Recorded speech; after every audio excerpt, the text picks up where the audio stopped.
So yesterday we kind of got you structuring your questions, and you're only allowed one question per table. Today this is just free roaming, hands in the air, and we'll take questions one by one for our speakers. And straight away over there, very keen hand.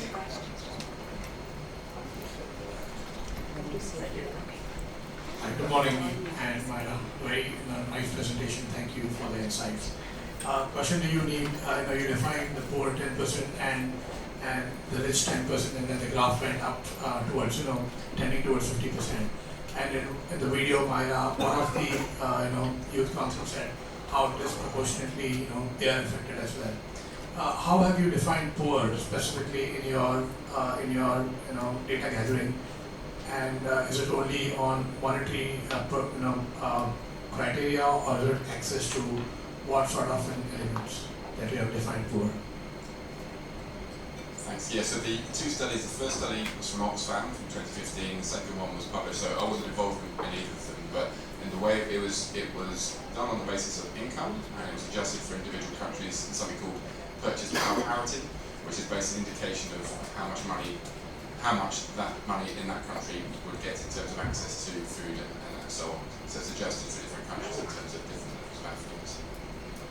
Are there any deprivation that you consider, or is just purely? So those were the key ones from those reports, which I wasn't involved in. So I was reporting them rather than being involved in them myself.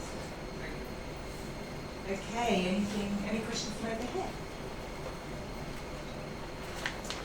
I'm not entirely sure if I'm allowed to ask this, so shut me up if I'm not. But I'd be interested to ask each of you what your top 3 wish list recommendations for us would be. What actions would you each actually like us to be recommending? It's a great question, not one that I've pre-prepared. So for me, it would, in terms of thematic areas, I think one of them would be around air pollution. I think that's come across quite strongly. There's so much more action required in that area, and particularly because it touches on a whole bunch of different areas in terms of benefits for the NHS, and because, as outlined, there's existing strong inequalities that are already there in terms of who's impacted.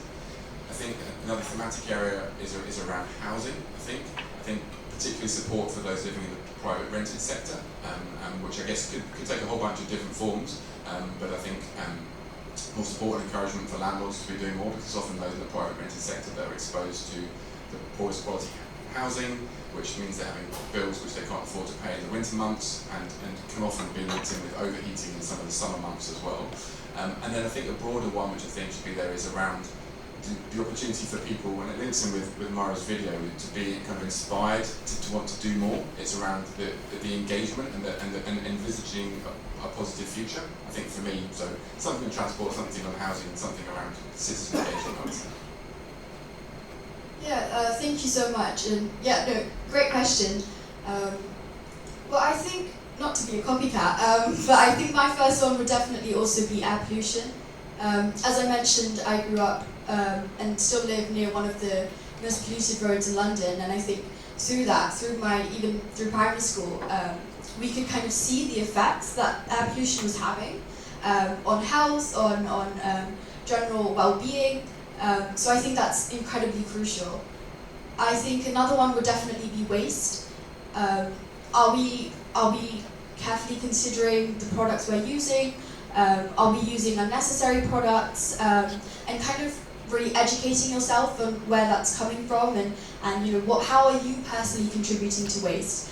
And I think within this video, we kind of talked about this as a youth council as well. There is an understanding within climate action to know that not everyone can do the same, right? Because not everyone can afford to buy an electric car. Not everyone can afford to make the same actions within the movement for climate change and climate change. But it's kind of about reassessing what you can do and how you're contributing.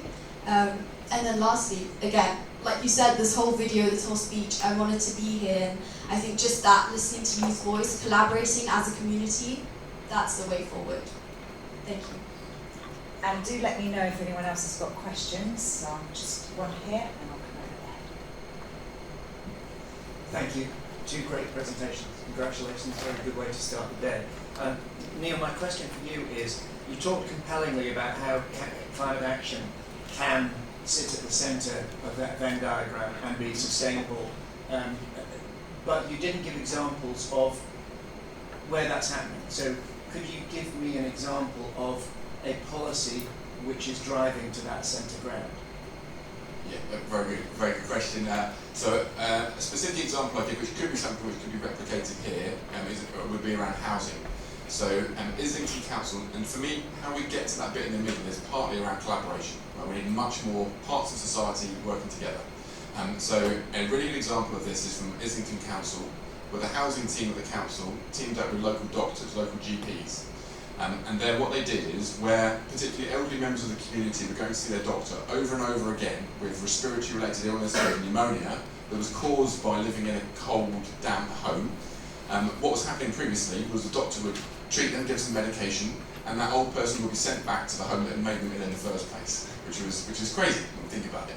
So what the council did there is they teamed up with local doctors, and with the permission of patients, when someone was going to see their doctor and the doctor had an impression that it might have been caused by living in a cold home, the doctor was able to refer that person to the housing team of the council. And the housing team then went and did an audit to see what improvements could be made around improving energy efficiency, more insulation, double glazed windows, whatever, and then basically helped to get to the root cause, to deal with the root cause of the thing that had made that person ill, rather than just dealing with the symptoms and sending the person back to the home to make them get ill again, effectively. So that's kind of a really nice example of the kind of sort of the collaboration side of stuff, which I think is what we need more of. And like we've heard from both of us the kind of opportunities that there are loads of them around the kind of health side of stuff. And so I'll just give one more example from Southwark, where they're working with a local health trust there, and the health trust in that case has put some of their budget towards setting up a low traffic neighbourhood that's focused specifically on an area of high air pollution, of high levels of obesity, to help to improve the walking and cycling facilities in that area. So they thought, okay, we've got health challenges here and issues of deprivation. How can we help to address that? And you know, these are roads that are being used as kind of rat runs sort of thing. So people that are being exposed to air pollution, they're not causing themselves. So again, that's a collaboration between the health folk and, in that case, the transport teams of the council to try and build this collaboration and get to the root cause of some of these problems.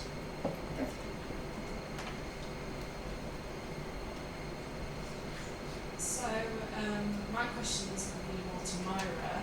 What I took from your very compelling talk and the video is that a lot of the problems the citizens of Westminster are facing are to do with the very urban nature of the centre of London.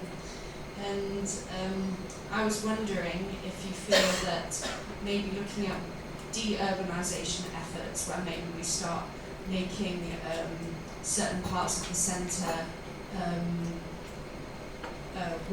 walk-only zones, or introducing more green spaces to buildings, trying to just kind of, without having to tear down the infrastructure that already exists, trying to de-urbanise it would be a benefit to our council borough.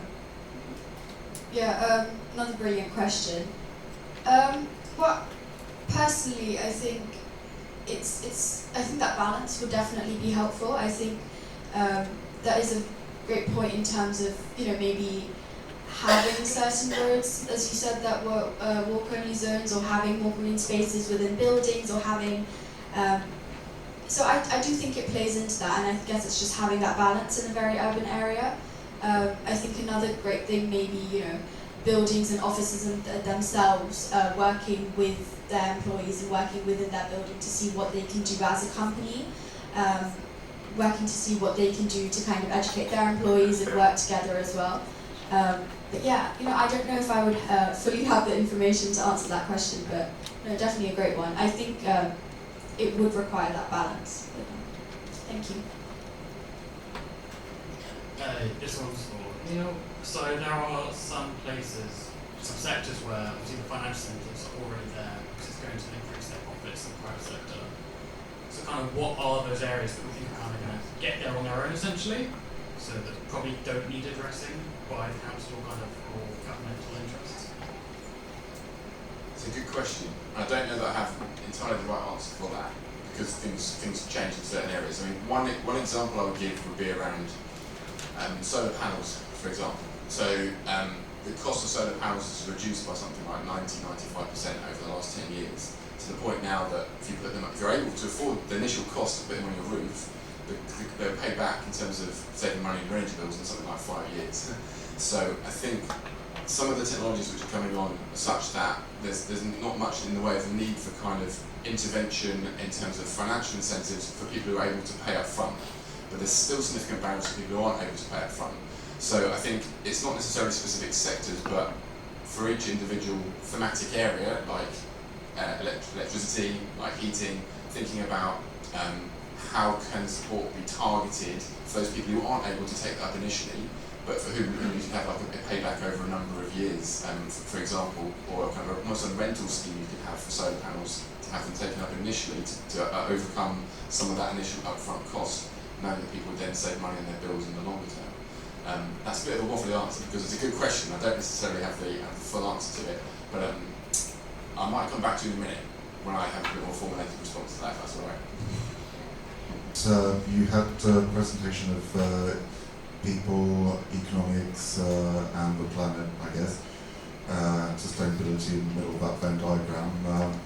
How would you link that with a more permaculture take on that of people care, fair share, and earth care as free guiding ethics? There's one for Myra, which was on trying to get people to value the natural world. Would you link that up to the concept of ecocides and potentially policy around that? I know Paul Higgins initiated that concept, and it's a great one. Cheeky 2 question. Yeah, I was going for a cheeky 3, but we can't do that. I don't know that I can fully answer your first question because I don't know enough about permaculture to be able to say exactly where that sits, but I would just make the broader point that any action, which is kind of what the Venn diagram is about, any action that's going to be truly fair and truly sustainable needs to basically be thinking about how we can align those different things that are good for people, good for, in terms of them being financially sustainable, and also good for the environment as well. So I'm sorry I'm not able to answer your question more thoroughly. Good effort for Sunday. Yeah, I hate to copy that answer again, but I definitely have to go back and learn a bit more on that.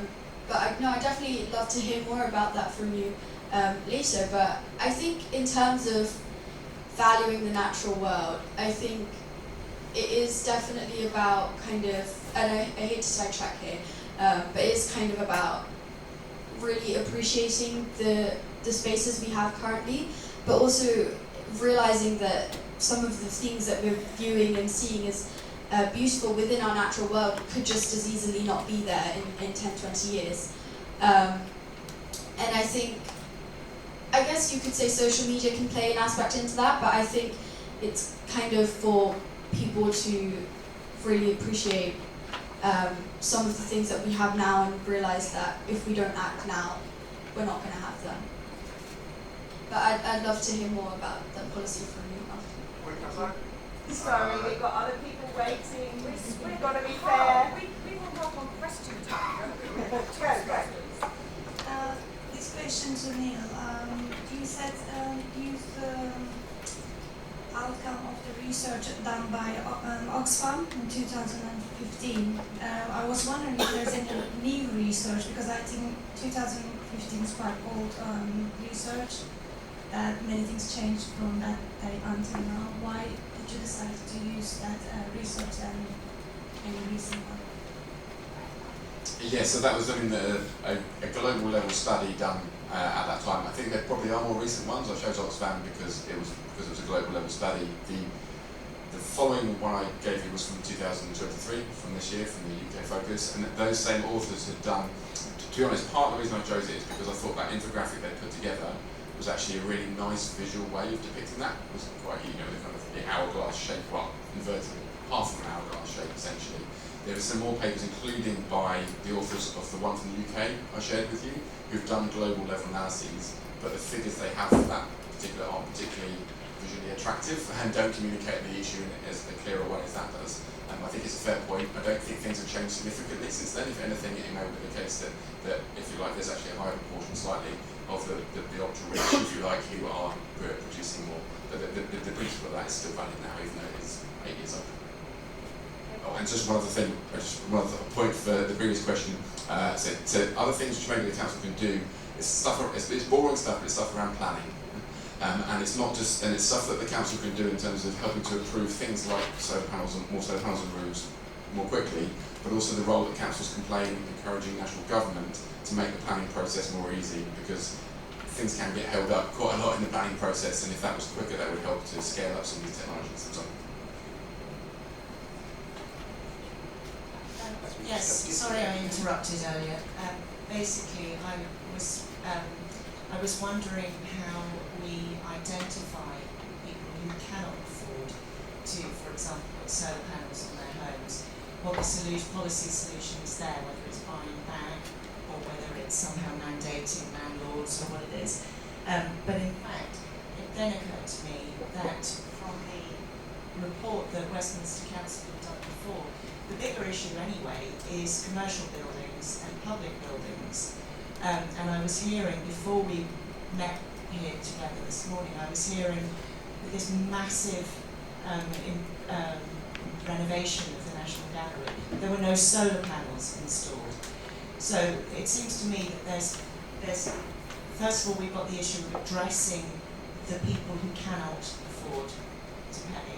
And secondly, we've got the bigger issue of these commercial and public buildings that, for whatever reason, are not making these improvements when they have the opportunity. So, any policy suggestions on that? So it's a very good question. I think in terms of ability to pay, so one example I would give is there's an organisation in London called Solar Together, and they do really great work. So, for example, they put solar panels on council estates in Brixton, for example, working with the local community there. I'm not 100% of the precise mechanism, but basically they, if you like, I think rent the roof space, if you like, and then people get a share of some of the income that comes in from that. So that's, I think, has been a good model which has been replicated at a number of different community groups around London. I think, yeah, and I suppose my personal view is that there's almost be some kind of mandatory obligation at the point at which those kind of big works are taking place. It just makes complete sense to be doing everything all at once rather than potentially going and doing other stuff further down the line. So any ways in which, if you like, a question on the planning form at the point at which something goes through is like, how will your amendments, your retrofit contribute to net zero, whatever, and then for there to be additional, I don't know quite how it would be weighted, but some extra incentives or encouragement for developers to basically incorporating those green initiatives into their retrofit, into their new developments to the point at which they're done, so you don't then go back and stick it all scaffolding and do the same thing further down the line. Just to say, I've got 3 more questions lined up, so probably not going to get round to any more in the time.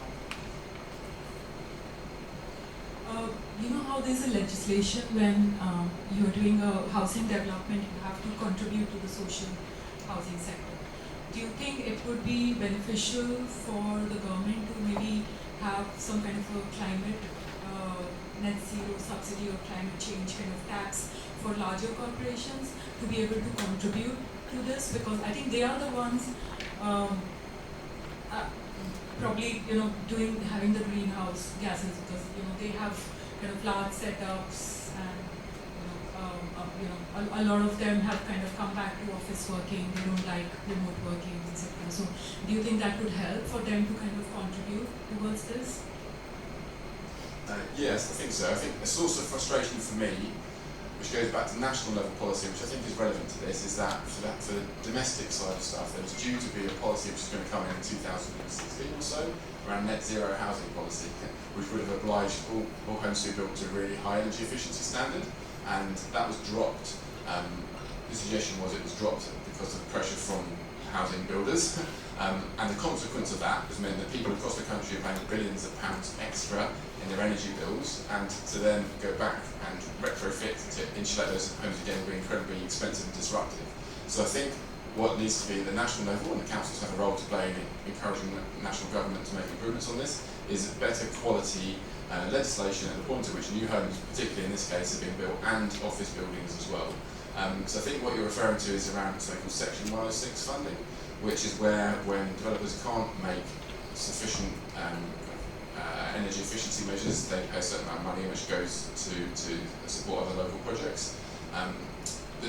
A concern I have for that is that it can be slightly delaying what needs to happen to the actual building. Like those developers should actually be encouraged to go further and do more in that, rather than paying this money to delay making some of these improvements. But the general principle of having developers being encouraged to actually go further, I think, is a really broad one, both in the commercial sector and also in the domestic sector as well.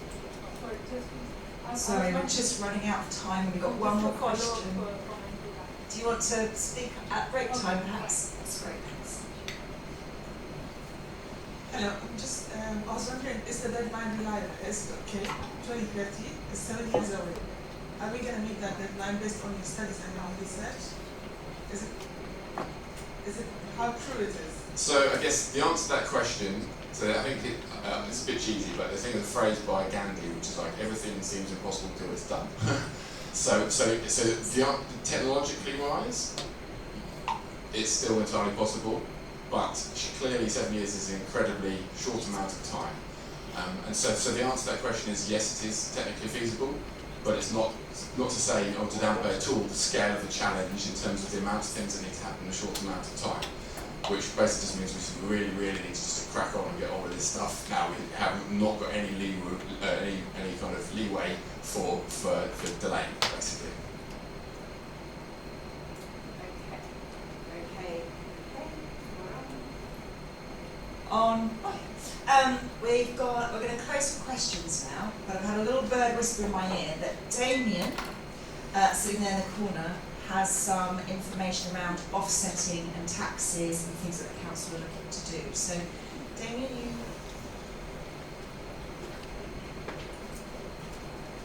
Yeah, hi everyone. Damian Hemmings, head of the climate emergency team at Westminster. I've been the one setting up rooms and running around getting sweaty in the background, so nice to have a chance to address you directly. Just to kind of clarify on what Neil was saying in terms of kind of the Section 106 agreement, as it's called in planning speak. So there are kind of minimum levels that new developments have to achieve. In planning policy, unfortunately, we're kind of restricted a little bit by governance and by government, and by kind of determining whether that development can still go ahead or not. But the kind of offsetting provision within that says that developments have to achieve a certain minimum standard, but then they can provide a financial contribution to kind of offset the rest of the CO2 emissions that development produces. Now, as our role as a planning authority, we're not kind of particularly happy with this either. So we're looking at how we can push that on-site standard that they have to achieve, so that the gap between net zero and what they achieve on site is much smaller, which is the idea. But also we're pushing the price up for what they have to pay in terms of offset. So that both works as a financial incentive to do more on site, but it also gives us more funding to support community projects and support the wider community and deliver some of the improvements that need to be made. So I hope that's kind of clarified things, but I'll be around in a break if needed. Just one other quick, taking liberties now, run away with the mic. But Neil alluded to a project called Solar Together earlier, which is a slightly different scheme. That's the one around kind of collective purchasing of solar panels for individual households. But the project I think you're referring to was Repowering London, and we've actually got a speaker coming in later on as part of the afternoon speaker, so just to kind of tee you up for that. So back to you. Okay, thank you.